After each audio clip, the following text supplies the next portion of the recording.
Alright, what's going on, guys? Welcome back to the Ovens Garage. Today I've got a couple just little projects I want to do on Old Blue. So there's a couple things obviously that these old trucks don't have that newer trucks do have. And there's a few things that I've been wanting to do on Old Blue that'll just really bring the truck into the 21st century. It's a couple creature comforts that the older trucks didn't have, and you might not personally like some of these accessories added onto the truck just because it doesn't make it feel like a classic truck. But these are a couple things that I've been meaning to do. A couple things that I've done in the red truck, and I don't think they're worthy of individual videos, and I kind of just want to combine a few. So the couple things that I picked up here, as you can see, I'm gonna do the fire extinguisher install in a separate video, so just ignore that for now. But the couple things that I'm gonna be installing into Old Blue are a dedicated GPS system. So I've got this old Garmin. I currently have a Garmin in my red truck, but I had this old Garmin and I've loaded it with dedicated maps. The nice thing about having a dedicated GPS is it's always there. You never have to take it down like your phone. The nice thing is I like that it tells me my speed, and then I can compare that to my speedometer at all times just to see if my speedometer is off at all. So it's nice having that. It's nice having the dedicated maps. Whenever you're in an area without cell service, you always have those dedicated maps. I've got all of Canada loaded onto here in OpenStreetMap, so it's got all the back roads and everything on there.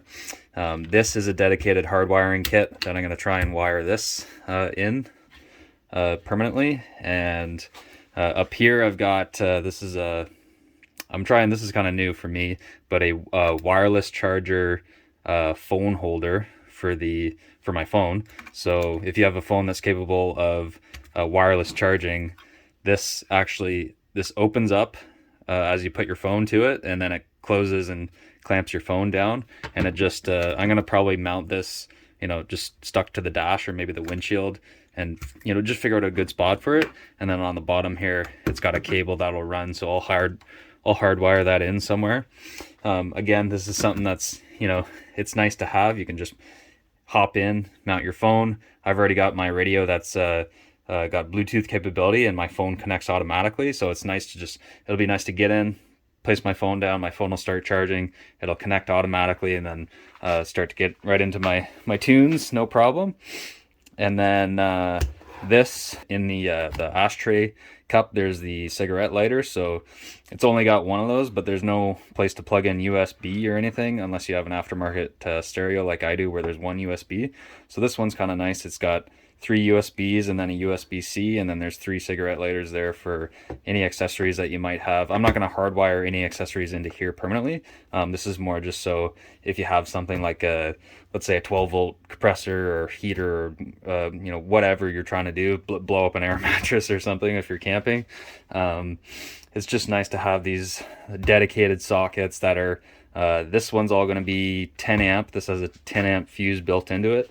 And then what I'm going to do is just cut this, wire it to my fuse block, have a dedicated 10 amp fuse on that end. And I think there is a 10 amp fuse on this end. So having that dedicated accessory block, a GPS, and then a phone holder, it's just a couple things that you can do to your truck to make it a little bit more modern and fun to drive here. So quick tip here, just for wiring, cut my wires with side cutters, and then I've got these marine grade connections that have heat shrink on them, and then I use my quick crimp connectors here, and to strip wires I use these Klein wire strippers. These are super handy.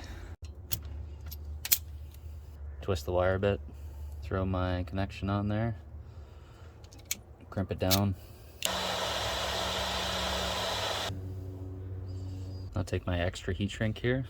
That's just to make it neat and make a color identifier.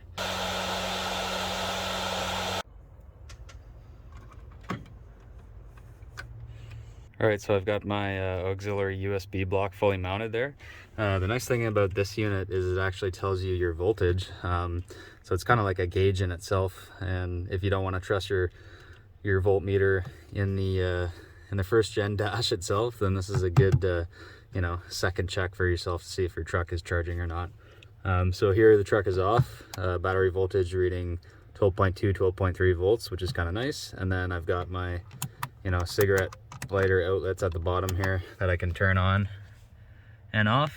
And then my USB units there at the side. So that's a nice little place to stick that, I think, and should come in handy in the future. So we'll move on to the phone mount now.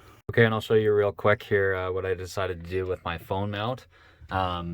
This adapter here allows you to mount it on the windshield, but I opted just to suction mount it on the dash. So these come with like an adhesive on them a little bit. It's likely not going to be too hard to get off the dash, and it's not going to damage the dash, so I'm not too concerned. So I just mounted this right next to the factory tack here in my truck, and then I'm able to set my phone down, and then it pushes this little button on the back as soon as I set my phone down, and then it clamps down. So it's kind of neat. The only thing I've yet to figure out, I forgot to pick up some type of hardwire kit for this. So this goes from USB-C on the bottom there, and then my plan is to just I'll route it down and then tuck it right up into where the factory map light is there, and in behind the factory dash bezel, and then I'll hardwire it into my auxiliary fuse block under the hood. I just got to pick up the right hardwire kit, but in the meantime, this has like a built-in battery in it, so it can open and close, which is kind of neat.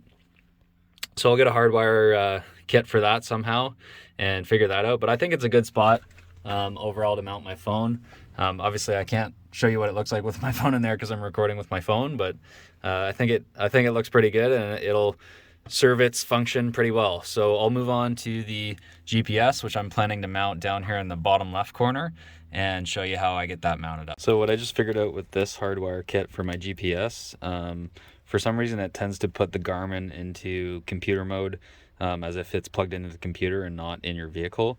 So what I'm actually going to do is just take this is a 12 volt to 5 volt adapter, and then I'll probably just use this to power up my phone charger instead, because phone chargers charge at 5 volts. So that's a good, I can still use this, and then I think I have to get like a dedicated Garmin charger that'll work with this. I did the same thing in my red truck, but I think what I ended up doing was making my own adapter end, and you've got to put in like a resistor from one pin to the other pin just to fool the Garmin that it's not in computer mode. All right, I'm just hardwiring my kit here. I've got this end cut, and then I've got my USB-C end cut. There's 4 wires in this USB-C cable. The red and the black are power and ground, and then the white and the green are data. I'm just going to cut the white and the green right off because there's no data transfer, and then I'll wire these black and red right up to the end of this kit, which just has black and red, which is power and ground. All right, so I've got my phone charger wired in here. I just tucked it right up under where the map light would go there. Because this is a non-LE truck, it doesn't have a map light, so it's kind of handy. So when I turn my key to the accessory position or the run position, that'll turn on, and then I can put my phone in there, and then it closes in on it. And then when I want to take my phone out, I just have to hit that button and it opens right up. And it's a wireless charger, like I said, so I'll put my phone on there and it'll kind of charge passively, which is nice. So that's all wrapped up, and now I can move to my GPS. But like I said, I gotta see if I can find a hardwire kit. Oh, look at Earl in the background there. I gotta see if I can find a hardwire kit real quick before I go to install this. All right, and here's a look at the final command center, I guess you could call it. So GPS top left, factory tack top right, phone charger top right, CB radio just underneath the dash there with CB, and then I've got my Bluetooth stereo, and then my USB charger block. So everything's kind of set up in a way where it's nice and nice and easy to access, and has good utility. And then of course I've got my overhead gauges up here, and for some of you that are wondering, yes, my rearview mirror did just fall off. Partially my fault though.